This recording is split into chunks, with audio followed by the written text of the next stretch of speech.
Travel with Shafiqul এখন যাচ্ছে বাথান দেখতে। আমার সাথে আজকে আমার চাচাতো ভাই মনারুল। বাংলাদেশের নদীগুলোর নাব্যতা হারানোর ফলে চর জেগে ওঠে।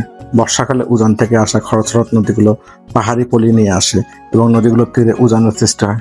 ভাটিগুলোতে নদীর স্রোতের গতি কমে যায়। তখন নদীগুলো তলদেশে পলি সঞ্চিত হয়, ভরাট হয় এবং ক্রমশ নাব্যতা হারায়। এর ফলে তৈরি হয় চর অঞ্চল।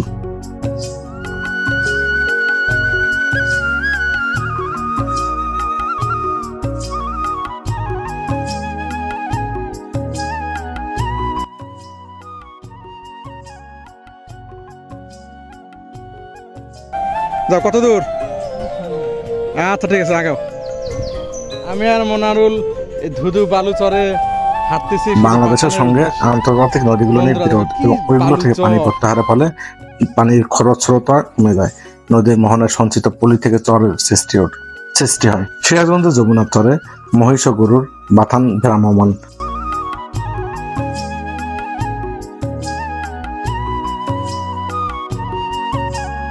সিরাজগঞ্জের যমুনা নদীর বুক জুড়ে জেগে ওঠা চরে ঘাস খাওয়ানোর জন্য দেশের বিভিন্ন প্রান্ত থেকে আসা শত শত মহিষ ও গরু নিয়ে জামায়াত হয় স্থানীয় বাথানিরায়।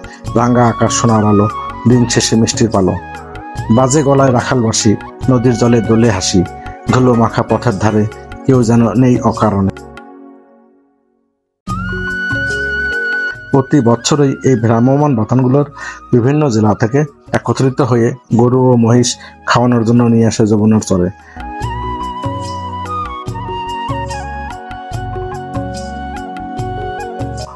বৈশিষ্ট্যমণ্ডিত বাথান ভূমি, বিশাল সুবিস্তৃত গোচারণ ভূমি, যা নিউজিল্যান্ডের সাথে তুলনা করা যায়।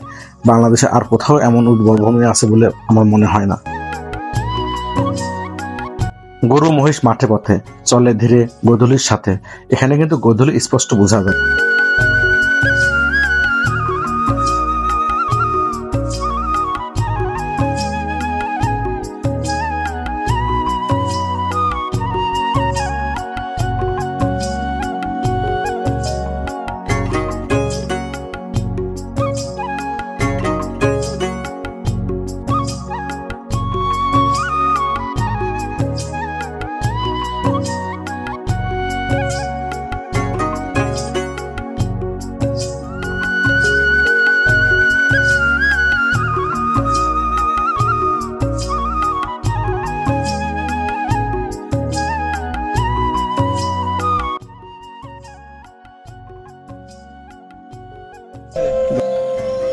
এই হচ্ছে বাথানের বড় ভাই।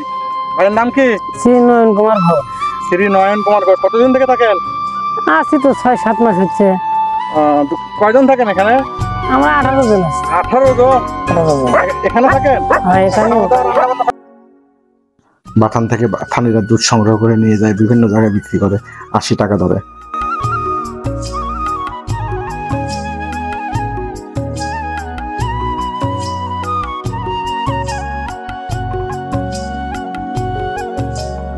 ঘরে ফিরে গরু মহিষ, বাতাস ঢেউ নিশি নিশি, মায়ের ডাক উঠান ভরা, সন্ধ্যা এলো ধরা ধরা, এভাবেই বাথানিরা ঘরে ফিরে আসে।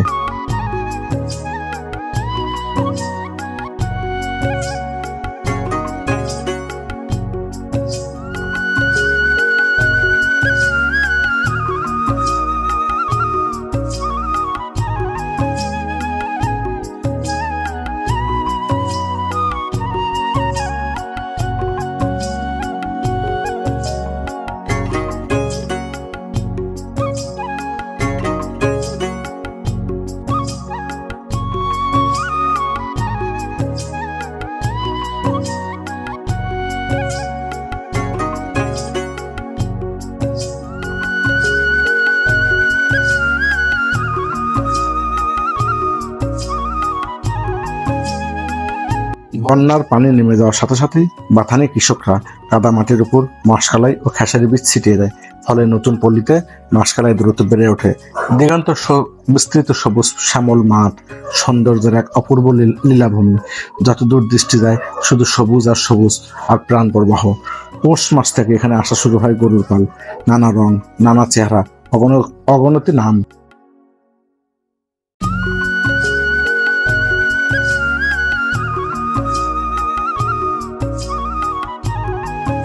গরু ও মহিষের রাখাল বলেন, আমার 500টি মহিষ রয়েছে।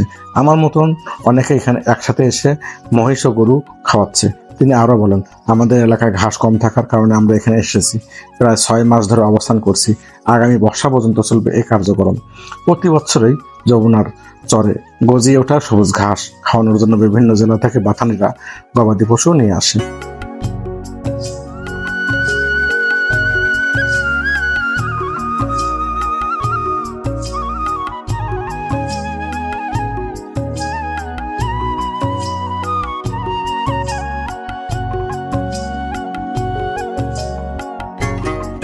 চরে জেগে ওঠা সবুজ ঘাস দিয়ে গরু ও মহিষের খাদ্য যোগান দেয়। চর অঞ্চলের বিশাল এলাকার উপর অবস্থানকারী এই বাথানগুলো এক প্রান্তে নদী, যা খামারি বা বাতানিদের জন্য গোসল করানো থেকে খাওয়া দাওয়ার অনেক সুবিধা পায়। এই বাথানে রয়েছে বিভিন্ন প্রজাতির মহিষ, গরু, প্রায় 105।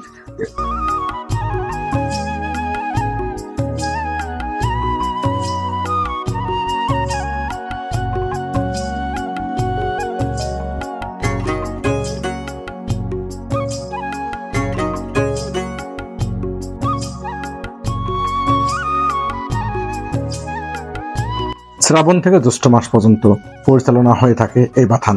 এর মধ্যে গরু ও মহিষের খাবারের জন্য 1 থেকে 1.5 লাখ টাকায় স্থানীয়দের কাছ থেকে চর কিনে নেওয়া হয় বা ইজারা নেওয়া হয়।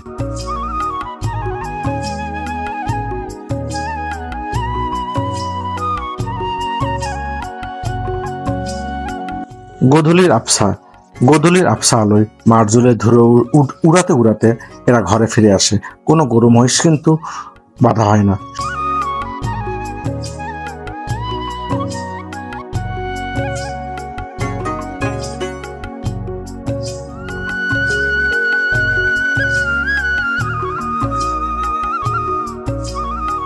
গরু ও মহিষ মহানন্দে লেজ নাড়াতে কচি ঘাসের মাসকলাই ডাল ভেঙে খেতে থাকে।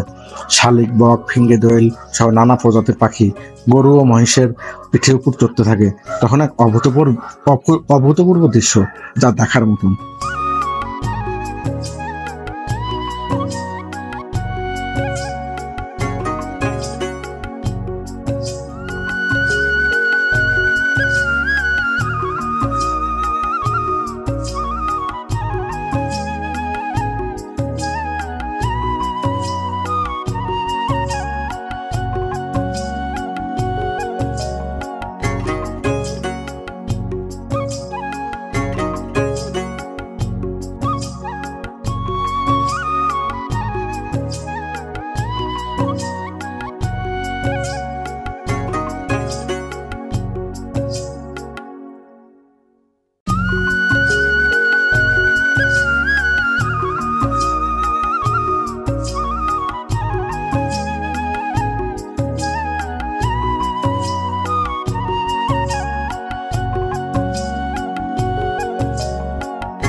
গোধূলির আবছা আলোয় মাঠে ধুলো উঠতে উঠতে এরা ঘরে ফিরে আসে। গরু মহিষ ঘরে ফিরে আসে ক্লান্ত শরীরে।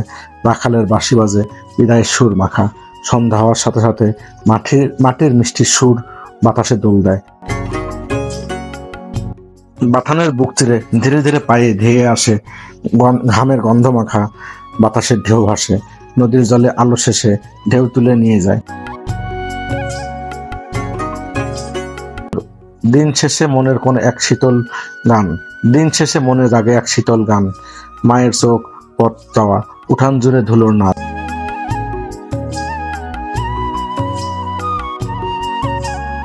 ঘরের কোণে প্রদীপ জ্বলে বাতাসে দোলে খায় আজ। গরু মহিষ ফিরলে তবেই থামে দিনের ব্যস্ততা। গোধূলি রঙে মিশে থাকে স্নেহ, শান্তি আর শুভ্রতা।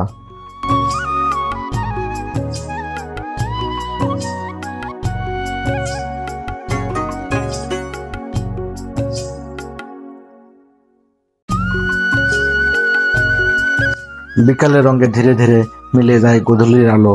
বাথানের ফেলে গরু মহিষ হাটে ক্লান্ত মনে বেঁধে চালায়।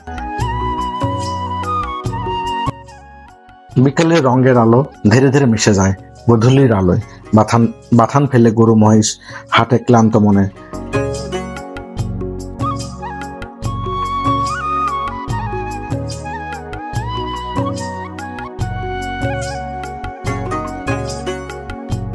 সারাদিনের মাঠের ধুলো শরীরে লাগে, রোদে মাখা ঘ্রাণ। নদীর জল শেষবার চুমু দেয়।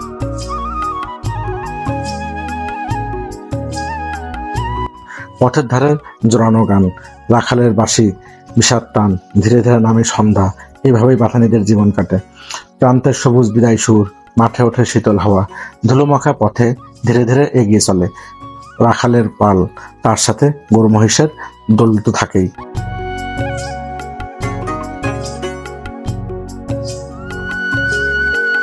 ধুলোমাখা পথ ধরে ধীরে ধীরে গরু মহিষের পাল নিয়ে রাখাল বাথানের দিকে এগিয়ে চলে।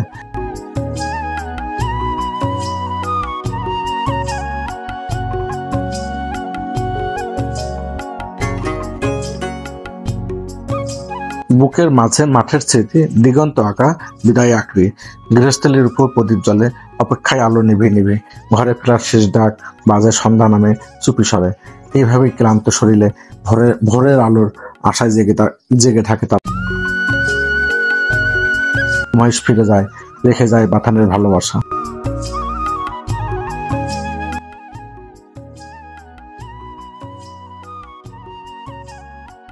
আমি আর মনারুল আজ আজকে আমার চাচাতো ভাই সহ চলে এসেছি বিশুর বাতানে। হ্যালো বন্ধুরা, তোমাদেরকে বিশুর বাতান থেকে স্বাগত।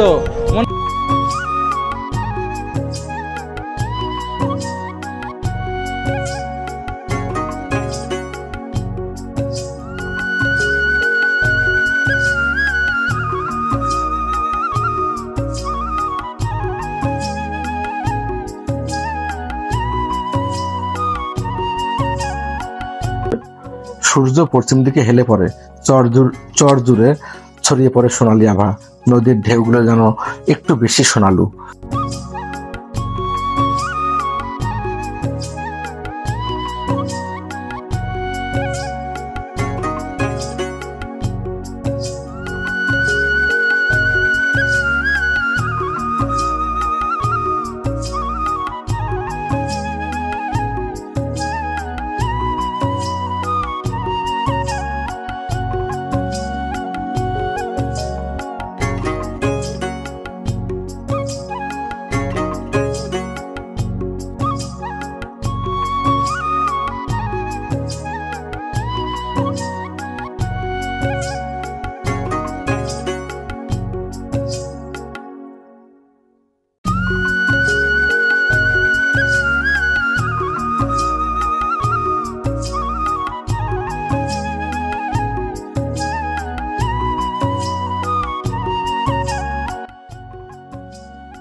এই যে ভাই, ভাষাগুলো বোঝো না?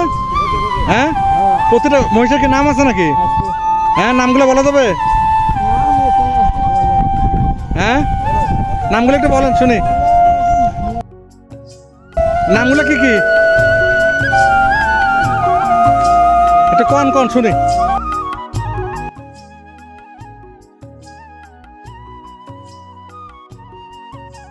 সবগুলোর নাম আছে না? এখানকার সবারই কিন্তু নাম আছে, এরা কিন্তু ডাকার সুবিধার্থে এদের নাম রাখে। মামনি, শেফালি, বেদানা, আর কি লালচান, হ্যাঁ পার্বতী, বলেন তো পার্বতী, তারপরে সুতারাম, কালাফুল, রংফুল, ধুরবাজ, এগুলো সব কিন্তু এক একটা মহিষ এবং গরুর নাম। কালী, এই ভাই আপনার নাম জানেন কি বললেন? জীবন ভাই কিন্তু এগুলো নামগুলো আমাদেরকে বলতেছে। জীবন ঘোষ কিন্তু এগুলো বলে দিল। অনেক সুন্দর সুন্দর কিন্তু নাম, তাই না? কালাফুল কেন রাখছিলেন? কালাফুল লাগছে, ডাকলে আসে। ও তাই? পার্বতী, সুতারাম, হ্যাঁ, কালী, লক্ষ্মী, তারপরে হলো ধুরবাস, তারপরে গরু মহিষের ধীরে ধীরে পা ফেলে এগিয়ে চলে, তাদের চোখে ক্লান্তি কিন্তু মনে যেন উচ্ছল নতুন চরের ছোঁয়ার অপেক্ষায়। রাখালের বাঁশি সুর বাতাস মিশে এক অনন্ত, রাখালের বাঁশি সুর বাতাসে মিশে এক অদ্ভুত শান্তির বার্তা নিয়ে আসে।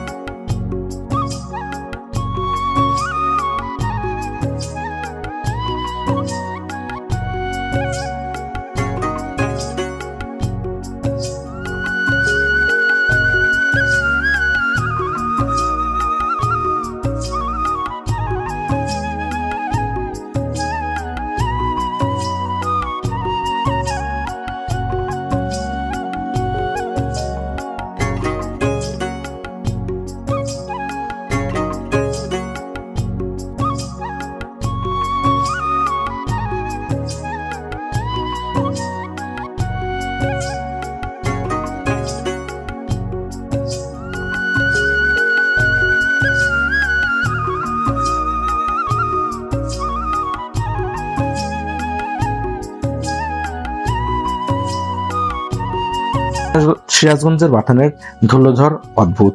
এই প্রথম আমি ধুলোঝড় উপভোগ করছি। মূলত চরের বিস্তীর্ণ এলাকায় শুকনো মৌসুমে ধুলোর ঝড়কে বোঝায়। যমুনা নদীর চর অঞ্চলে শীতকাল পানি কমে গিয়ে বিশাল বালুচর সৃষ্টি হয়। গ্রীষ্মকালে প্রচন্ড গরম, এই গরমে ধুলোঝড়ের রূপ নেয়। বাথানের ধুলো ঝড় প্রকৃতির এক অনন্য বৈশিষ্ট্য, যা নদীভিত্তিক জনমাত্রার জীবনযাত্রার সাথে অর্থপূরিতভাবে জড়িত। জীবনযাত্রার চ্যালেঞ্জ এখানে অবশ্যই রয়েছে। চর অঞ্চলে মানুষের জন্য এই ধুলোঝড় নিত্য সঙ্গী।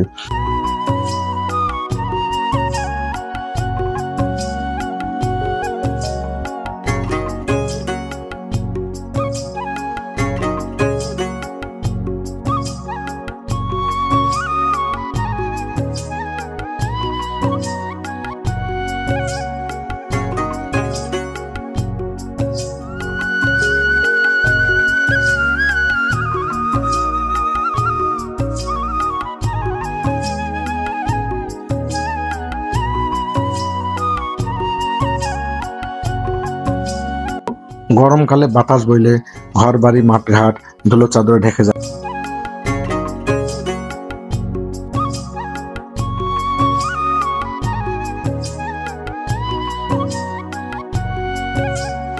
যদিও এটি একটু চ্যালেঞ্জিং, তবে সন্ধ্যা এবং ধুলোঝড় দেখা অভূতপূর্ব।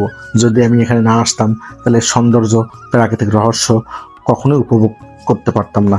এর সাথে মিশে আছে সোনালী আভা, যা তৈরি করে অপরূপ সৌন্দর্য। সিরাজগঞ্জে বাথানের ধুলোঝড় শুধু প্রাকৃতিক একটা ঘটনা নয়, এই অঞ্চলের জীবন, সংগ্রাম ও স্থিতিশীলতার প্রতীক।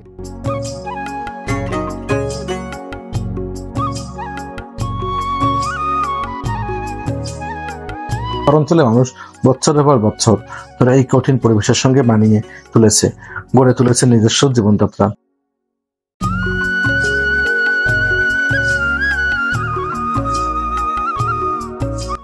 এই ধুলোঝড় প্রাকৃতিক অনিবার্য শক্তি ও তার প্রতিচ্ছবি। বাথানিরা এই ধুলোঝড় মেনেই চলছে দিন রাত। রাখালরা তাদের গরু চলাতে চলাতে সন্ধ্যা নামে সোনালী আভা। ধুলোঝড় এক অপূর্ব সৌন্দর্য সৃষ্টি করে। অর্থাৎ ধুলোঝড় শুধু বাথানের নয়, এটি জীবনযাত্রার অবিচ্ছেদ্য অংশ। এটি কষ্টকর হলেও এর সৌন্দর্য অপরিসীম। এর মধ্যে লুকিয়ে রয়েছে এক অদ্ভুত গল্প। সিরাজগঞ্জের বাথানের ধুলোঝড় যদিও কষ্টের, তবু এর সাথে আছে এক নীরব সৌন্দর্য। বিকেলের আলো যখন ধুলোধরের কণা মিশে যায়, তখন চারপাশে এক সোনালী আবহাওয়া তৈরি করে, যেন প্রকৃতি নিজেই এক ধুলোমাখা কবিতা লিখছে।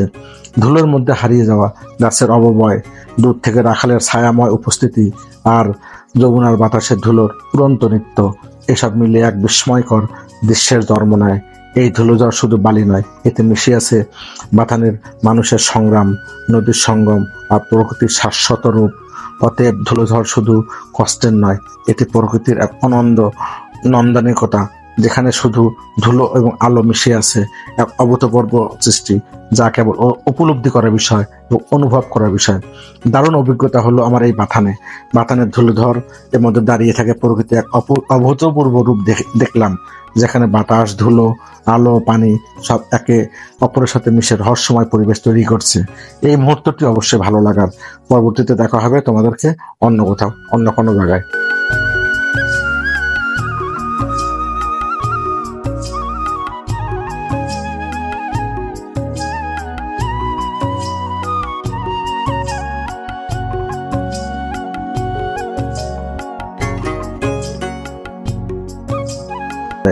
এরা জল খায় দুপুরে একবার এবং শেষবারে যখন ঘরে ফিরবে তখন একবার।